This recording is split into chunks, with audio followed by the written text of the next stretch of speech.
अथ तृतीयोऽध्यायः। महर्षि विश्वामित्र द्वारा बालक स्कंद का संस्कार संपन्न करना।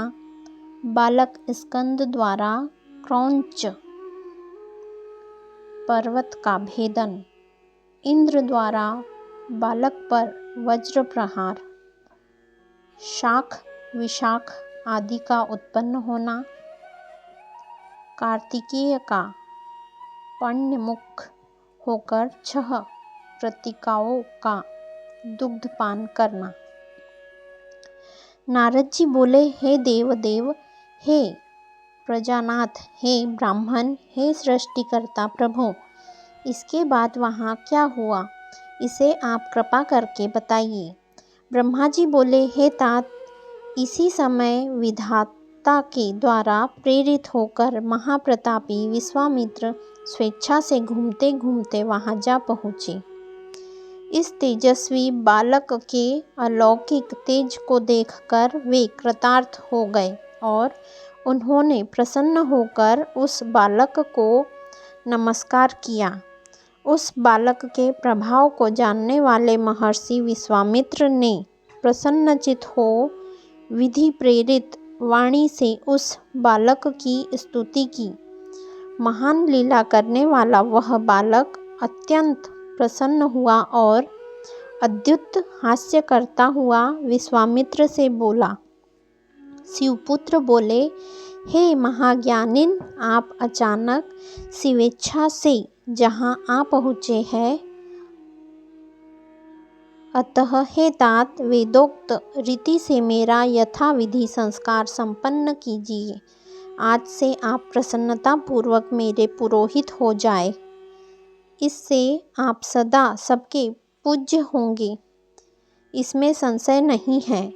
ब्रह्मा जी बोले, बालक की यह बात सुनकर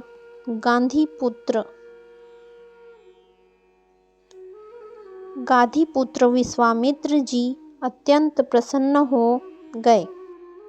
गाधीपुत्र विश्वामित्र अत्यंत प्रसन्न हो गए और आश्चर्यचकित होकर मंद स्वर से उस बालक से उन्होंने कहा। विश्वामित्र बोले, हे तात सुनो, मैं ब्राह्मण नहीं हूँ, किंतु गाधीसूत क्षत्रिय कुमार हूँ। मेरा नाम विश्वामित्र है। मैं तो ब्राह्मण सेवक क्षत्रिय हूँ। हे श्रेष्ठ बालक, मैंने तुमसे अपना सारा चरित्र निवेदन कर दिया। तुम कौन हो? अपना संपूर्ण चरित्र मुझसे कहो, मैं आश्चर्यान्वित हो रहा हूँ। ब्रह्मा जी बोले, विश्वामित्र जी के इस वचन को सुनकर महान लीला करने वाले बालक ने प्रसन्न हो उन गाधि युक्त विश्वामित्र जी से अपना सारा चरित्र कहा। शिवसुत बोले, हे विश्वामित्र जी, आप मेरे वरदान से महर्षि हैं, इसमें संशय की बात नहीं है। वशिष्ठ आदि ऋषिगण भी आदरपूर्वक आपकी प्रशंसा करेंगे। इस प्रकार आप मेरी आज्ञा से मेरा संस्कार करें। यह सब रहस्य आपको गुप्त ही रखना चाहिए, कहीं नहीं कहना चाहिए। ब्रह्मा जी बोले, हे देवर्षि, तदंतर विश्वामित्र जी ने परम प्रेम पूर्वक वेदोक्त रीति से भगवान शिव के उस बालक के संपूर्ण संस्कार संपन्न किए। महान लीला करने वाले प्रभु शिवपुत्र ने भी बड़े प्रेम से महर्षि विश्वामित्र जी को दिव्य ज्ञान प्रदान किया। नाना प्रकार की लीला में पारंगत अग्निपुत्र ने विश्वामित्र जी को अपना पुरोहित बना लिया। उसी समय वे विश्वामित्र द्विज श्रेष्ठ के रूप में प्रतिष्ठित हो गए। हे मुने, उस बालक ने इस प्रकार जो लीला की है वह मैंने आपको बता दी। हे तात, उस बालक की दूसरी लीला मैं बता रहा हूँ, प्रेम पूर्वक सुनो। उसी समय श्वेतन ने उस दिव्य तेजस संपन्न परम पावन बालक को देखकर अपना पुत्र मान लिया। तदंतर अग्निदेव ने उस स्थान पर जाकर बालक को गले लगाकर उसका चुंबन किया और उन्होंने उस बालक को पुत्र शब्द से पुकारते हुए अपनी शक्ति तथा अस्त्र उसे प्रदान किया। गुह कार्तिकेय उस शक्ति को लेकर क्रौंच पर्वत के शिखर पर चढ़ गए और उस शक्ति से शिखर पर ऐसा प्रहार किया कि वह शिखर पृथ्वी पर गिर पड़ा। उस बालक का वध करने के लिए सबसे पहले 10 पद्मवीर राक्षस वहां आए, किंतु कुमार के प्रहार से वे सभी शीघ्र ही विनष्ट हो गए। उस समय सभी जगह महान हाहाकार मच गया। पर्वतों के सहित सारी पृथ्वी और त्रैलोक्य कांपने लगा। उसी समय देवगणों के साथ देवराज इंद्र वहां आ पहुँचे। इंद्र ने अपने वज्र से कार्तिकेय के दक्षिण पार्श्व में प्रहार किया। वज्र के लगते ही उससे शाख नामक एक महान बलवान पुरुष प्रकट हो गया। पुनः इंद्र ने उसके वाम पार्श्व में शीघ्र ही वज्र से प्रहार किया। उस वज्र के लगते ही उससे एक और विशाख नामक बलवान पुरुष उत्पन्न हो गया। फिर इंद्र ने वज्र से उसके हृदय में प्रहार किया, जिससे उसी के समान बलवान नैगम नामक एक पुरुष प्रकट हो गया। तब स्कंद, शाख, विशाख तथा नैगम ये चारों महाबल संपन्न महावीर इंद्र को मारने के लिए बड़ी शीघ्रता से दौड़ पड़े। यह देखकर वे इंद्र उनकी शरण में गए।